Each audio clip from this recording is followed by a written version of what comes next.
Pour moi, ce printemps arabe est emblématique de quelque chose. Dans le long terme, le très long terme, je suis optimiste. Pourquoi? Parce qu'on ne va pas contre l'esprit, on ne va pas contre la nature humaine indéfiniment, on ne peut pas.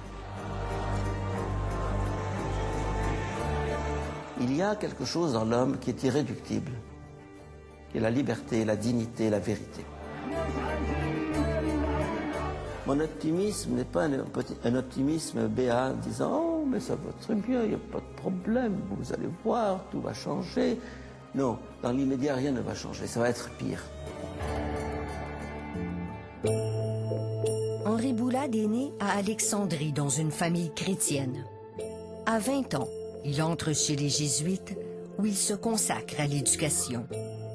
Toute sa vie, il va défendre les acquis de la modernité, la liberté de conscience personnelle, l'égalité entre tous et la primauté des droits humains sur tous les systèmes totalitaires.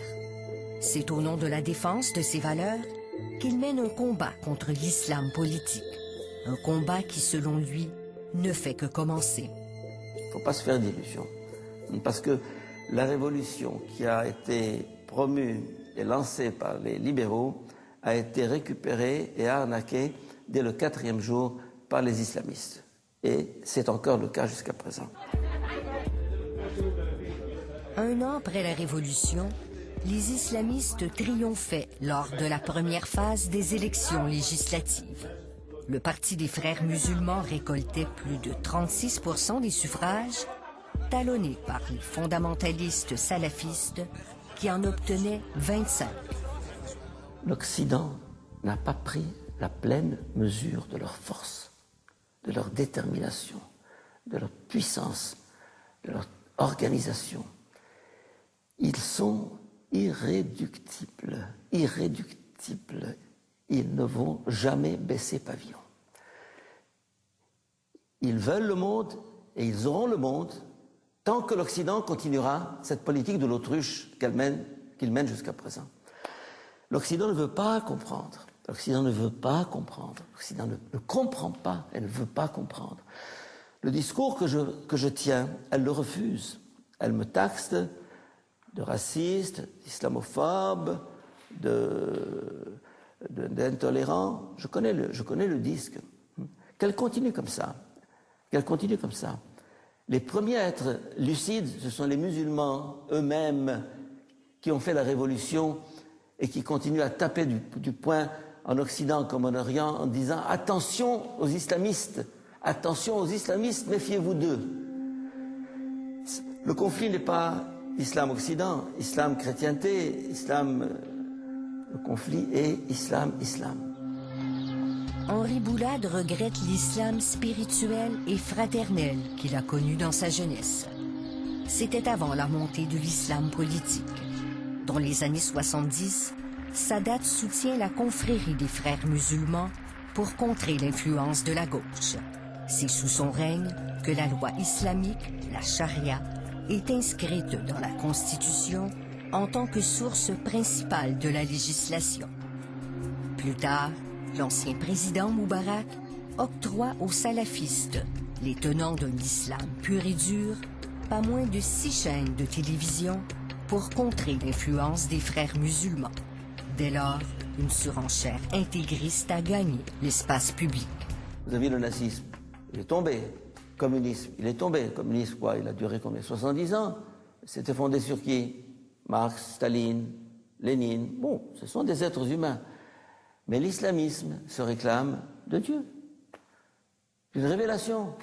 Il est beaucoup plus fort, beaucoup plus dangereux, beaucoup plus pernicieux, manié par des analphabètes, des obscurantistes, des types qui... Un exemple, le père spirituel de la nation égyptienne pendant 20 ans, qui avait le micro tous les vendredis à la télévision égyptienne, qui s'appelait Cheikh Sha'rawi. Eh bien, cet homme se faisait une gloire de n'avoir pas lu un livre pendant 40 ans. Pourquoi? Parce que tout est dans le Coran. Pourquoi lire? Si le Coran m'apporte toute la vérité, pourquoi la chercher ailleurs? Et c'est ce qui se passe actuellement.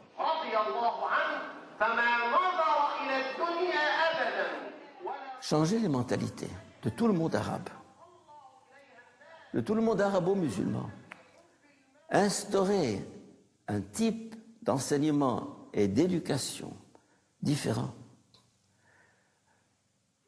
réinterpréter le Coran, les hadiths et les traditions pour les ouvrir à la modernité, c'est une entreprise titanesque à laquelle le monde arabo-musulman n'est pas du tout prêt.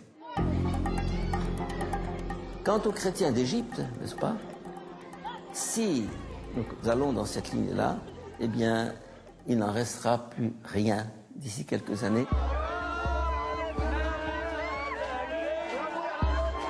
Depuis la révolution égyptienne, les chrétiens coptes ont été la cible d'un nombre important d'attaques qui ont semé la consternation et le désarroi. Beaucoup de chrétiens me disent « Oh, l'époque Moubarak était encore mieux que ce que nous vivons actuellement. » Mais je leur dis, voyez, la sécurité, c'est la sclérose et à long terme, c'est la mort. La révolution, c'est le mouvement et c'est le risque. Si le père Boulad fustige les islamistes, il ne se gêne pas pour dénoncer le cynisme et le manque d'éthique des régimes occidentaux. Ce qui intéresse l'Occident, c'est leurs intérêts économiques et politico-stratégiques. Un point, c'est tout. C'est triste à dire, mais à force d'analyser les situations ici ou ailleurs, je me suis rendu compte que tout est pourri. Le pouvoir est pourri, partout. Cette matière grise, eh bien, pour faire du business, pour faire du fric, investissez-la dans un monde meilleur, un nouvel ordre mondial, qu'il est impératif de construire. La devise de ma vie, changer le monde. En toute innocence, en toute naïveté, en toute... je veux changer le monde. J'ai même un petit film à Internet, Change the World, Henri Boulad, vous verrez un peu, je raconte ma vie. Changer le monde. J'y crois. Je viens de franchir le cap de mes 80 ans. Et dans les 40 années qui me restent à vivre encore, eh bien, j'ai encore des projets énormes. Je crois que la force de l'esprit sera un jour plus forte que tous ces courants-là. Mais, vous savez, Napoléon, au terme de sa vie, a cette phrase, je crois que c'est dans ses mémoires de Sainte-Hélène. Il y a deux forces qui se disputent le monde, l'esprit et le glaive. L'esprit et le glaive. Mais la plus puissante des deux, c'est l'esprit. Que Napoléon, qui a manié le glaive toute sa vie, qui a été de bataille en carnage à travers toute l'Europe et jusqu'en Égypte, ait dit cette phrase signifie que cet homme, qui était quand même un génie, a compris qu'il y avait une puissance plus forte que celle des armes et des armées. La pensée, la vie, l'esprit, c'est ça qui mène le monde.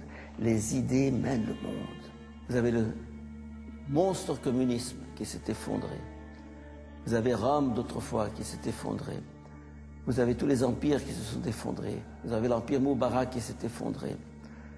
Et vous avez lentement, force de la vérité, la charité, la justice, qui lentement fait son chemin. C'est pour ça que je suis optimiste, mais un optimisme qui est un pessimisme surmonté. Les libéraux dont nous parlions tout à l'heure, qui sont si démunis, si fragiles, c'est eux qui ont l'avenir avec eux, parce qu'ils ont l'esprit avec eux.